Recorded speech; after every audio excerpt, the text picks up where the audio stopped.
Welcome back to my channel. आज हमारी share capital की 4th क्लास है। इससे पहले हमारी 3 क्लासेस हो चुकी हैं जिसमें हमने journal entries, share issue at par, at premium, call in arrear, call in advance सब सीख चुके हैं। आज हमारा टॉपिक रहेगा share issue for consideration other than cash. इसमें क्या है, अभी तक हमने जो शेयर्स इशू किए थे उसके बदले में आपको कैश मिला था, लेकिन कंपनी कई बार क्या करती है, एसेट्स खरीदती है तो उसकी पेमेंट कैश में ना करके उसके बदले में शेयर्स इशू कर देती है। तो आज हमें वही करना है, वही सीखना है। तो चलो जल्दी से शुरू करते हैं। सबसे पहले हम करेंगे इसमें परचेज की entry, purchase of assets. Assets को खरीदने की एंट्री हमारी होगी। क्या करेंगे, सिंपल एंट्री जो आपने 11th में की थी। कोई भी एसेट्स खरीदी है, एसेट्स आई है तो assets account debit to vendor account. Vendor को जिससे हमने खरीदा है, ठीक। उसके बाद कभी कभी कंपनी क्या करती है कि पूरा का पूरा बिजनेस ही परचेज कर लेती है। परचेज ऑफ बिजनेस, किसी दूसरे बंदे से उसका पूरा का पूरा बिजनेस ही एक्वायर कर लेती है। तो उस केस में हम एंट्री क्या करेंगे, अब उसमें क्या होगा, हम कुछ उसकी एसेट्स भी खरीदेंगे और कुछ उसकी लायबिलिटीज़ भी खरीदेंगे। सॉरी, लायबिलिटीज़ की भी पेमेंट की जिम्मेवारी हम ले लेंगे। तो हमारी एंट्रीज होगी, जितनी भी एसेट्स होंगी उन सबको आप डेबिट में लिख दोगे, एसेट्स अकाउंट डेबिट। लायबिलिटीज़ जितनी भी होंगी आप उसको क्रेडिट में लिख देंगे टू वेंडर के जितना भी पेमेंट बनेगा वो हम यहाँ लिख देंगे। अब इसमें हम पेमेंट कैसे करेंगे, देखिए जैसे मान लो हमने एसेट्स खरीदी है 50 लाख की, मान लीजिए हमारी एसेट्स है, और हमारी लायबिलिटी है 10 लाख की, ठीक। तो अब हमारा कितना, हमें वेंडर को कितना पे करना चाहिए, हमें इसके बदले में कितने का कंसिडरेशन होना चाहिए। ये 50,000 की हमने एसेट्स ले ली, 10,000 की हमें लायबिलिटीज जो है बिजनेस की वो पे करनी पड़ेंगी। दैट मीन्स 40,000 की हमारा सौदा बनना चाहिए हमारा ये, ठीक है। सिंपल ये एंट्री हो जाएगी। लेकिन चीज़ें हमेशा इतनी सीधी नहीं होती। कई बार वेंडर कहेगा कि भाई ठीक है 40 लाख का तो बनता है मेरा सौदा, लेकिन मैं 40 लाख ना लेके मैं तो 50 लाख लूँगा। तब हम क्या करेंगे, और हम भी तैयार हो जाते हैं, चल भाई ठीक है तो 50 लाख ले ले।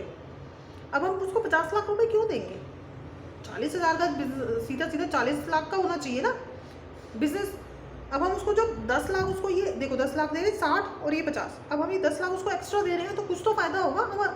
हम भी तो कुछ सोच के दे रहे होंगे, ऐसे थोड़ी ना बिजनेस करने बैठे हैं कि लुटाते रहेंगे पैसा। इसके पीछे क्या लॉजिक होगा, हो सकता है वो बिजनेस अच्छा चल रहा हो, उसकी गुडविल अच्छी हो, तो हमें जल्दी से उसके मुनाफा होने की उम्मीद है कि हाँ भाई ये बिजनेस अच्छा है तो चलो कोई बात, घाटे का सौदा नहीं है, थोड़ा 10 लाख एक्स्ट्रा भी दे दो। तो वही है। अब हम इसको, जब हमारी ये दोनों साइड्स हमारी इक्वल नहीं आ रही तो हम इक्वल करने के लिए यहाँ 10 लाख रुपए लिख देंगे, और किस नाम से, गुडविल के नाम से। हम ये मान लेंगे कि ये फर्म की गुडविल है, इसलिए उसको हम गुडविल के नाम से रिकवर कर देंगे। क्लियर। अब तो था ये एक केस। अब कुछ ऐसा भी हो सकता है कि वेंडर कह दे, नहीं वेंडर क्यों, हम बोलेंगे कि भैया ये बिजनेस हम 40 में ना लेके, 40 बन रहा था, अब ये गुडविल को हटा देते हैं। अभी क्या है कि अभी ये हमारा 40 का सौदा होना चाहिए, लेकिन हम कहेंगे नहीं जी हम तो आपको इसके 30 लाख देंगे। अब भाई ऐसा कैसे होगा, ठीक है जी, वेंडर को ना इस केस में तो यही हो सकता है कि भैया बिजनेस बहुत घाटे का चल रहा होगा, उसका वैसे भी नुकसान हो रहा होगा, कह रहे चल 30 में ही निकल रहे, थोड़ा बहुत लॉस भी हो जाएगा कोई बात नहीं, निकले तो सही, तो वो 30 में भी हमें बेचने के लिए तैयार हो जाता है। तो ये हमारे लिए तो फ़ायदा हो गया ना 10 लाख का, कि हमें फ्री की एसेट्स मिल गई। 50 की एसेट्स थी, 10 की लायबिलिटी पे गई, 40,000 हो गया, 40 लाख हो गया, 40 में से हमने 30 पे कर दिया, हमें 10 लाख का फ़ायदा हो गया, 10 लाख की फालतू एसेट्स मिल गई। तो हम इसे कैपिटल रिजर्व से इसको कवर कर देंगे, कैपिटल रिजर्व अकाउंट। क्लियर। अगर डेबिट में कमी होगी तो गुडविल के नाम से, क्रेडिट में कमी होगी तो कैपिटल रिजर्व के नाम से। तो चलिए इसकी मैं एक एंट्री आपको लिख देती हूँ जिससे कि आप इसको नोट कर लो, आपके नोट्स में ये काम आ जाएगा। अगर मान लो ये गुडविल डेबिट में कम होगा तो गुडविल को हम डेबिट में लिख देंगे, गुडविल अकाउंट डेबिट, और ये बैलेंस इन फिगर होता है, ठीक है ना, ये हमें अपने आप निकालते हैं हम, ये दिया हुआ नहीं होगा आपको। और अगर यही कमी क्रेडिट में होगी तो कैपिटल रिजर्व, इस प्रॉफिट को हम कैपिटल रिजर्व के नाम से लिख देंगे, ये भी बैलेंस इन फिगर होगा। क्लियर, दोनों में से एक ही चीज आएगी, ठीक है। ये तो हमारी परचेज की एंट्री हो गई। अब हम पेमेंट की एंट्री करेंगे। फॉर पेमेंट, पेमेंट के लिए सबसे पहले अगर मान लो वो कैश में कहता है कि कुछ पेमेंट आप कैश में दे दो हमें, तो हम एंट्री कर देंगे assets account debit, sorry assets नहीं, वेंडर। अब हमें वेंडर को पेमेंट करना है ना, वेंडर को हमने यहाँ पर ड्यू कर दिया, देखो यहाँ भी है, ये वाली अगर बिजनेस परचेज कहता तो ये वेंडर है, तो हम इसकी कर देंगे वेंडर अकाउंट डेबिट टू, अगर कैश कहता है तो कैश, सॉरी बैंक से पेमेंट कर देंगे।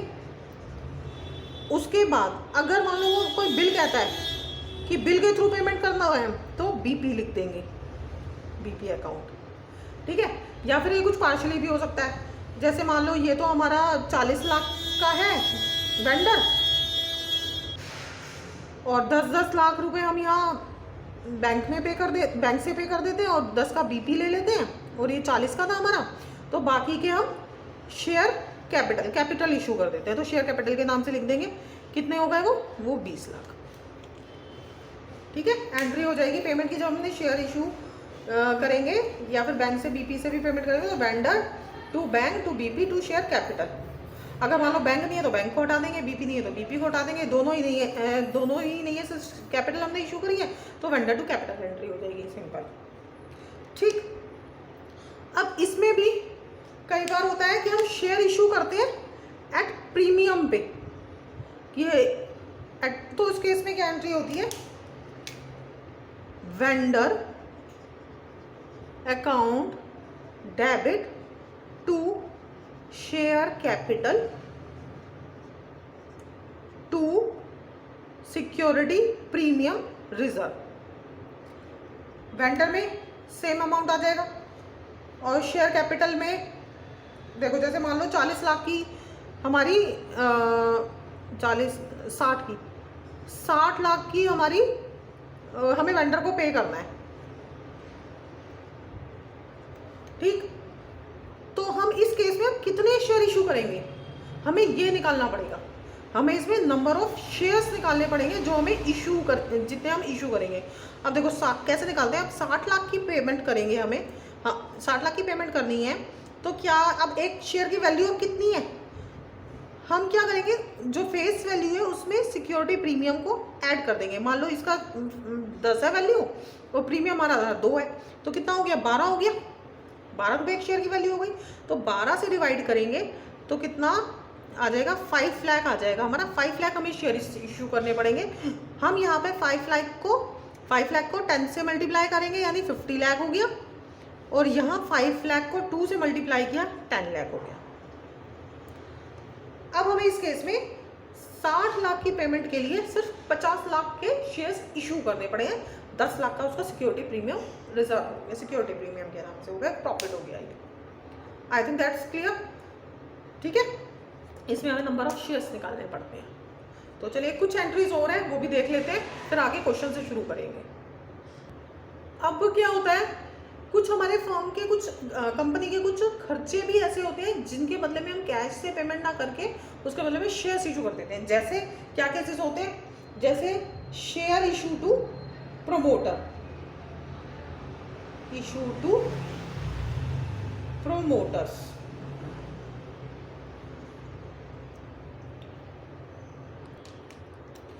अब ये प्रमोटर्स कौन होते हैं, प्रमोटर्स होते हैं जब बच्चों ये बिजनेस स्टार्ट होता है ना, तो जो बिजनेस स्टार्ट करने के लिए मतलब पहले तो उसका आइडिया रखा जाता है, फिर उसको बहुत सारे प्रोसीजर फॉलो किए जाते हैं बिजनेस को स्टार्ट करने के लिए, तो वो जो काम करते हैं वो प्रमोटर्स होते हैं। तो हम उनकी सर्विसेज के बदले में हम उनको कुछ शेयर्स इशू कर देते हैं। जैसे उसकी एंट्री क्या होगी, इसे कहते हैं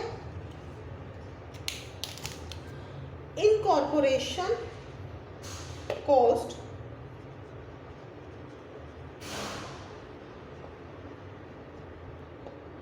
या फिर इसको फॉर्मेशन एक्सपेंसेस भी कहते हैं, या फिर इसे हम गुडविल भी कह सकते हैं। तीनों में से आप कोई भी नाम लिख सकते हैं। Account debit to share capital, ये होती है प्रमोटर्स को शेयर इशू करने के लिए एंट्री। क्लियर? वो छोटी सी ये एंट्री है, ये कर लेंगे। उसके बाद कई बार शेयर्स इशू होते हैं अंडर राइटर्स को भी।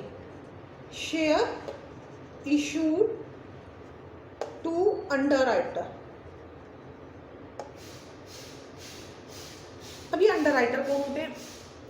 देखिए, जब हम शेयर इशू करते हैं तो जितना हम शेयर लोगों को ऑफर करते हैं सेबी के अकॉर्डिंग, उसका 90% लोगों एप्लीकेशन एक्सेप्ट हो जानी चाहिए, लोगों को सब्सक्राइब कर लेना चाहिए।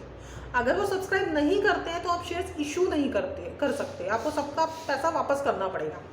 तो हम इस प्रॉब्लम से बचने के लिए अंडर राइटर्स को हायर कर लेते हैं और उनको कहते हैं कि अगर हमारे शेयर बिक गए 90% से तो ठीक, अगर उससे कम बिके तो बाकी के बचे हुए शेयर आप खरीद देना। इसके बदले में वो अंडर राइटर्स हमसे कमीशन लेते हैं, तो उस कमीशन को भी हम उसकी पेमेंट भी शेयर कैपिटल से करते हैं, उनके बदले में उनको शेयर्स इशू कर देते हैं। तो चलो पहले एंट्री करते हैं। इसमें पहले हम ड्यू की एंट्री करेंगे। अंडर राइटिंग कमीशन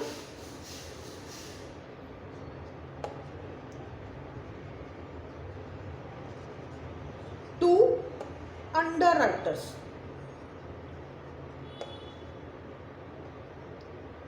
ठीक, ये ड्यू की एंट्री है। उसके बाद हम इसकी पेमेंट करेंगे। जब हम शेयर इशू करेंगे तो एंट्री होगी underwriter account debit to share capital. बहुत इजी एंट्रीज हैं। ठीक है, ये आपको एक एक नंबर में ये पूछ सकते हैं या फिर आपको MCQs में भी ये पूछ सकते हैं। ठीक है, एक एक नंबर है, एक एक नंबर भी बहुत मायने रखता है। तो चलिए, अच्छा एक एंट्री और बता देती हूँ। अगर मान लो शेयर इशू एक्सपेंसेस आपको कह देता है paid share issue expenses, paid share issue expenses, जब हमने शेयर इशू करते हैं ना तब हमारे कुछ एक्सपेंसेस भी हो जाते हैं, तो उसकी एंट्री सिंपल एक्सपेंसेस की जैसे एंट्री होती है। कैसे? Share issue expenses to bank, ये एंट्री होती है। ठीक है, ये डिफरेंट एंट्री है, ये अदर देन कैश नहीं है। ये बस एक एंट्री थी, मुझे था ये बीच में मिस ना हो जाए, तो इसीलिए मैंने आपको ये बीच में बता दिया एक entry. Share issue expenses to bank, ये भी एक एक नंबर में कभी क्वेश्चंस में पूछ लेते हैं आपसे। ठीक, चलिए अब क्वेश्चन शुरू करते हैं जल्दी से। देखिए आपकी स्क्रीन पे क्वेश्चन आ रहा है। Atlas company limited purchase a machine from HMT company for ₹64,000. It was decided to pay 10,000 in cash and will be paid by issue of share of 10 each. Past journal entry, issue at par, first case, second case issue at premium of 20%. तो चलिए इसको solve करते हैं। इसमें सबसे पहले तो हम परचेज की एंट्री करेंगे, जैसे अभी हमने की थी, सीखी थी। अब इसमें मशीनरी परचेज की है तो हम लिखेंगे machinery account debit to vendor कौन है इसमें? HMT company. 64,000 की हमारी मशीन है, 64,000 से ये एंट्री हो जाएगी। ठीक, उसके बाद क्या है कि पेमेंट कर दी 10,000 तो हमने कैश से। अच्छा, तो फिर पहले एक तो कैश की पेमेंट, इसकी पेमेंट कर दो, यहीं पर कर देते हैं। बैंक अकाउंट डेबिट कितना? 10,000 से पेमेंट करिए, तो हमारा ये वेंडर कितने का हो गया? अब कितने बचे हुए, किसको कितने पे करने पड़ेंगे? इसको 54,000 HMT को पे करने पड़ेंगे हमें। ठीक, अब हम केसेस में एंट्री करते हैं। हमने परचेज की एंट्री कर ली, पेमेंट की एंट्री कर ली, अब हम केसेस की एंट्री करेंगे। फर्स्ट केस की एंट्री करेंगे जब इशू एट पार है। अब हमें HMT को पेमेंट करनी है तो हम लिखेंगे HMT company account debit to share capital, share issue कर देंगे। कितना 54,000 पे करना है, इसके बदले में हमें कितने शेयर इशू करने पड़ेंगे, 54,000 पेमेंट, और एक शेयर की वैल्यू एट पार बोल रहा है तो 10 रुपये ही वैल्यू है, 10 रुपये उसने दिया हुआ था ना, तो 5400 ही हमें पे करने पड़ेंगे। 54 को 10 से ही मल्टीप्लाई करके 54,000 आ जाएगा। ठीक है, आपने इसकी नरेशन लिख लेंगे।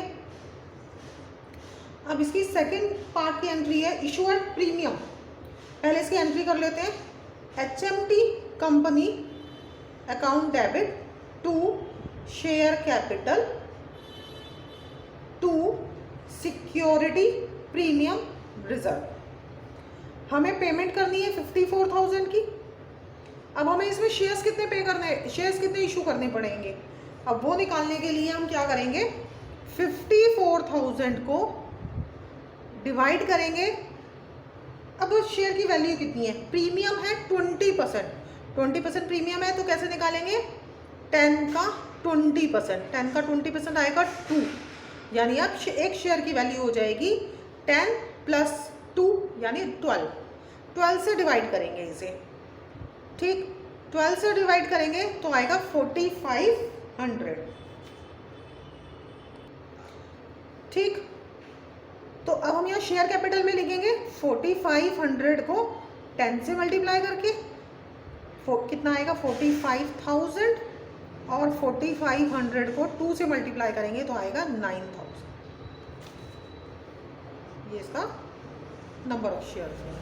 क्लियर है? ये बहुत इजी क्वेश्चन था, ये आपका 3 नंबर में क्वेश्चन पूछ लेते हैं, तो आप इसकी बहुत अच्छे से प्रैक्टिस कीजिएगा। ठीक है, अब नेक्स्ट क्वेश्चन लेते हैं। क्वेश्चन आपकी स्क्रीन पर आ रहा है।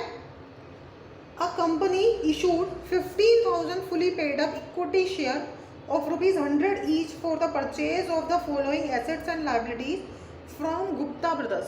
गुप्ता ब्रदर्स से हमने खरीदा है, यानी वेंडर है। क्या खरीदा है, plant, stock, land and building, sundry creditors, हमारी ये लाइबिलिटी है 1 लाख की। ठीक है, पास द जर्नल एंट्री। इसमें हम करेंगे सारी एसेट्स को, पहले हम डेबिट लिख देंगे। प्लांट है हमारी, plant account debit 3,50,000, stock 4,50,000, land and building 6 lakh. अब एक क्रेडिटर है तो क्रेडिटर को हम क्रेडिट में लिख देंगे, सन्ड्री क्रेडिटर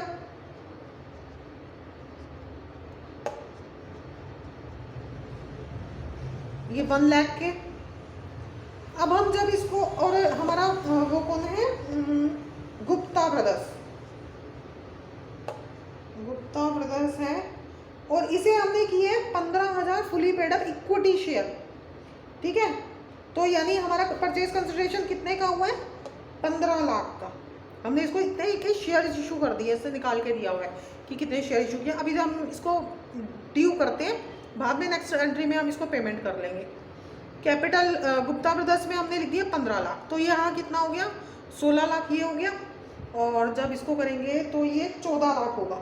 तो कमी हमारी डेबिट में, जब डेबिट में कमी होती है हमने सीखा था, तो इसको गुडविल के नाम से लिखते हैं, गुडविल, और कितनी 2 लाख से।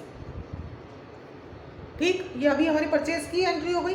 अब उसने जैसे बोला है कि गुप्ता को शेयर्स इशू कर देंगे, तो हम यहाँ लिख देते हैं शेयर कैपिटल। अब यहाँ पे इक्विटी शेयर है बच्चों, इस चीज़ का बिल्कुल ध्यान रखना। अगर आपके क्वेश्चन में इक्विटी शेयर्स आएगा तो आपको यहाँ पर इक्विटी शेयर्स कैपिटल लिखना है। अगर आपको प्रेफरेंस शेयर लिखा आएगा तो प्रेफरेंस शेयर के साथ ना परसेंटेज भी लिखी होती है, तो वो परसेंटेज लिख के आपको जहाँ जहाँ शेयर लिखोगे ना वहाँ इक्विटी या फिर प्रेफरेंस है तो वो परसेंटेज लिख के प्रेफरेंस शेयर जरूर लिखना है, अदरवाइज आपके मार्क्स कट जाएंगे। ठीक है, लॉन्ग क्वेश्चन में भी होता है ये सारा, जो आपने सारी एंट्री की थी ना, application, share application to bank वगैरह, ये सारी जहाँ जहाँ शेयर नाम आएगा आपको इक्विटी या प्रेफरेंस वर्ड जोड़ना है। और यहाँ पर हम ये 15 लाख की इसको पेमेंट कर देंगे। सिंपल क्वेश्चन था, क्लियर, और नरेशन लिखना मत भूलना। ठीक है, चलो एक क्वेश्चन जल्दी से और देख लेते हैं। क्वेश्चन आपकी स्क्रीन पर है। A company purchase a running business from Mahesh for a sum of ₹1,50,000 payment as ₹1,20,000 in fully paid up equity share of ₹10 each and balance in cash. 1,50,000 की हमने खरीदी थी एसेट बिजनेस, जिसमें से 1,20,000 हमने पेमेंट कर दी शेयर से और बाकी का बैलेंस हमने कैश पेमेंट कर दिया। एसेट्स और लायबिलिटीज हमें दी हुई हैं, ये क्या क्या एसेट्स है लायबिलिटीज है, तो चलो करते हैं जल्दी से। सबसे पहले है प्लांट एंड मशीनरी, डेबिट हो जाएगा 40,000। स्टॉक 50,000 है, वो डेबिट हो जाएगा। बिल्डिंग 40,000, कैश भी है कुछ 20,000, डेटर्स है कुछ 30,000, क्रेडिटर है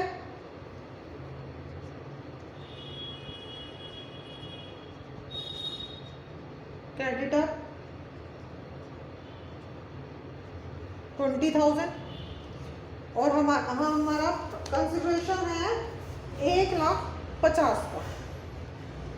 इसको डाल देंगे और नाम है हमारा, किससे खरीदा है, महेश से। अब देखते हैं कितना हो गया, ये तो 170 हो गया और ये 1,80,000 ऊपर, डेबिट का 1,80,000 और क्रेडिट का हमारा 1,70,000।